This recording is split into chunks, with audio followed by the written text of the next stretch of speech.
The Breviarium Alaristianum deserves special notice for more reasons than one. First, because it shows the earnest desire of the Visigothic king to avail himself of the civilizing advantages of the Roman law. Next, because no ancient code has so successfully escaped the ravages of time.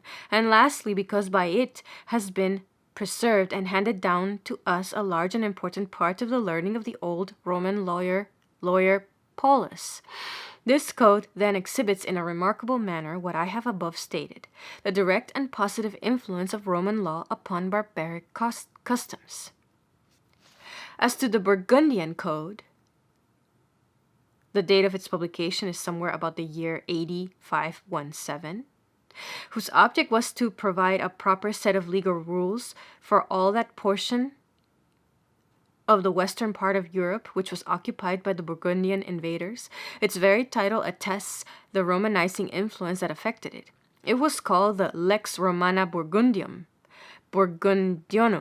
and its contents will show that even in the matter of crimes and offenses, where one would expect to find a large infusion of Germanic customary law, the spirit of Roman jurisprudence governs its principles and rules. What, then, I have stated above, I here repeat, that although the barbarian invaders of the Roman Empire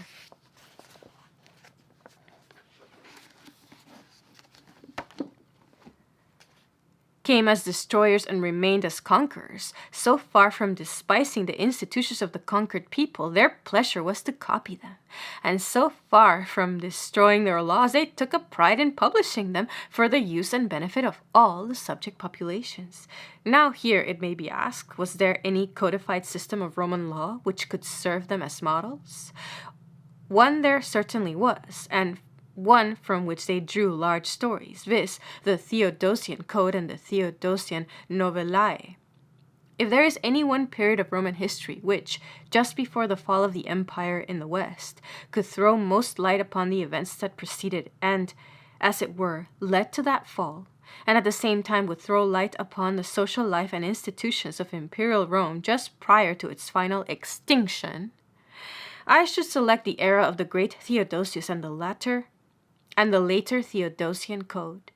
Half a century before his reign, the new capital of Byzantium in the east had been founded, and not long before his accession to power, the final division of the eastern and western kingdoms had been effected. He had witnessed the Gallic eruption of the Alemanni, the fortification of the Rhine, the Burgundian attacks upon the Rhine frontier, the ravages of the sea coasts of Gaul and Britain by the Saxons, the attacks of the Piets and Saxons upon Britain, the irruption of the Huns into the Gothic settlements, and the invasion of the Goths upon the Roman provinces, and at his death the Roman domination had been preserved. The events of his life and reign have this importance so far as the history of European society is concerned, that they are the beginning of the end of Roman power, and that, as the barbarian codes show, it was through his laws, collected and codified by the younger Theodosius, that the first step towards civilization and improvement of habits of life and respect for law and government was made among the earliest barbarian immigrants. If I had time or opportunity to exhibit Roman life and Roman habits of life towards the close of the imperial days, I know no better means of doing so than by a close examination of the Theodosian Code and Novellae. They describe the functions and duties of the higher officials. They give us the rules by which their composite municipal institutions were governed. They make careful provisions for the work of the treasury, of the mint, of the markets, of the tax collectors. They describe the method and arrangement of their military system, show how the limitanian allotments were protected, tell us how their public games were regulated, and lastly show us how completely the Christian form of worship and Christian belief had destroyed the old pagan cult. In short, the Theodosian Code is the best picture that I know of Roman life just before the time when the Roman Empire of the world came to an end. the fall of the Roman Empire in the West presents a remarkable phenomenon. Not only did the nation not sustain the government in its contest with the barbarians, but left to itself, it attempted no resistance whatever. Nay, more, during the long strife there is nothing to show the existence of a national spirit. The nation submitted to all the mysteries of war, of pillage, and of famine, to a complete change of state in silence, and apparently with indifference. In the 5th century, the remains of the Roman legions strove to resist the hordes of barbarians by whom the immense territory of Rome was overrun. They strove in vain. These barbarian hordes seized the provinces into which they pressed. The Roman nation ceased to exist, and only one body of individuals appear as having any pretense to political life, viz., the bishops and the clergy. Except for the fact of the survival of the Roman law, no one would imagine that a Roman population once occupied the soil. Yet there was a time when Gaul, Italy, and Spain were covered with towns once rich and populous. Civilization was developed among them in a remarkable manner. Roads, aqueducts, amphitheaters, schools were built, and established in all of them. Nothing was wanting to attest the wealthy condition of their inhabitants or to exhibit the extent of their power. But the invasions of the barbarians destroyed all this wealth, dispersed the schools, and made a desert of the pleasant places. The very existence of the nation came to an end. Should it be asked, how came all this to happen? An answer may be found in the following causes: the despotic character of the imperial government, the debasement of popular sentiment, and the profound apathy which had spread through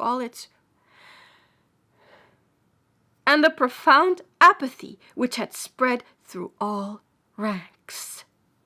But besides these, there was another agency still more powerful, and that was the dissolution, the disappearance, the destruction of the middle class in the Roman world.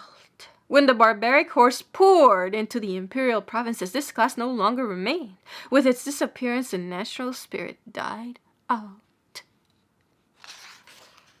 If we want to get a true idea of the conditions of social life in a civilized country, I take it that there are two classes towards whom our attention is naturally at once directed: the inhabitants of the towns and the cultivating or agricultural class. I shall speak as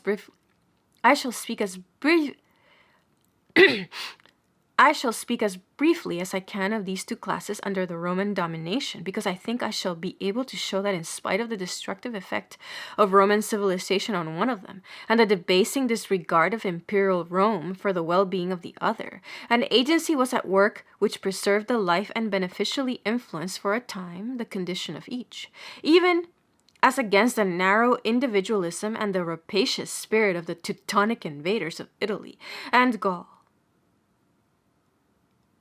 I mean the agency of ecclesiastical power and authority. Let me then draw your attention to the state of things affecting each of these classes under Roman rule.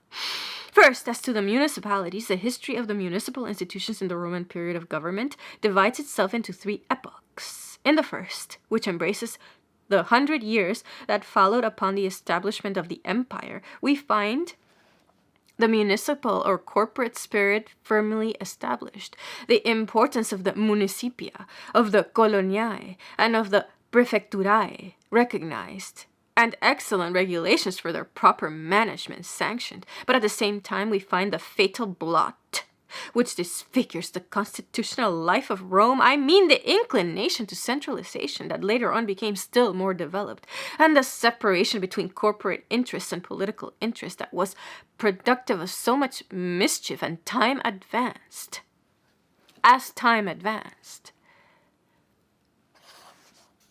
In the towns, no doubt, municipal interests and duties, properly so called, were protected, but all the higher range of political duties was transferred to Rome. In the second epoch, down to the reign of Constantine, the severance of the political from the municipal privileges became still more marked, and what was worse, Rome absorbed everything. The leading members of the municipia flocked to Rome in order to share there, either in the comitia or in the different public functions and in the administration of public matters. Then, when the comitia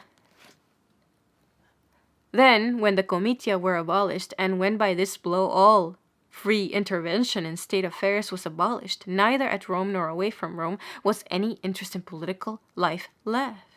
Still, there was some compensation for the towns, for as the importance which Rome itself had hitherto offered to their leading citizens disappeared, the leading citizens no longer quitted those towns. Strangers to the government of the state, they remained in their own localities, and so the administration of the municipalities offered more attractions than before. The dignity of the decurionatus was enlarged and was consequently in greater request. And in default of political rights and political guarantees, the rights and guarantees of the citizen class at home were more largely developed.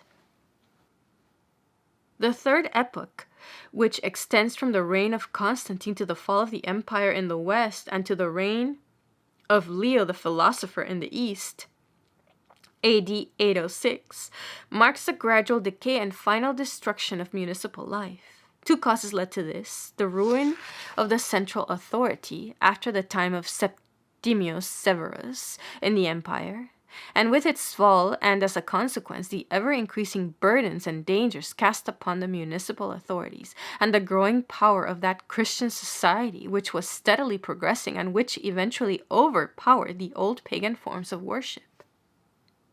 At the same time, there were three dangers ever present to the despotism of the Roman emperors: the barbarians, whose incursions were constantly renewed and who had either to be conquered or bought off; the populace, whose growing numbers required food, amusement, and restraint; and the army, the sole means of keeping these two bodies in restraint. To meet the demands that the exigencies of the times imposed, the towns were called upon to provide the means, and upon the decurions was thrown the labor of collecting and transmitting the immense sums that the central authorities required. Time does not allow me to exhibit the history of the events that led to the destruction of corporate life in the Roman provincial towns. It is enough for me to say that whilst on the one hand the pernicious principle of allowing to the privileged classes, that is, to the senators, the officers of the palace, the clergy, the officials employed in the maintenance of order and of the execution of the laws, and the military class, exemption from the burdensome office of the decurionatus, made the municipal offices sources of danger rather than of reward. On the other hand, the separation between political interest and municipal interest, coming as it did upon the destruction of the middle class, evoked that utter feeling of apathy which, as I have above mentioned, put an end to all national life and spirit.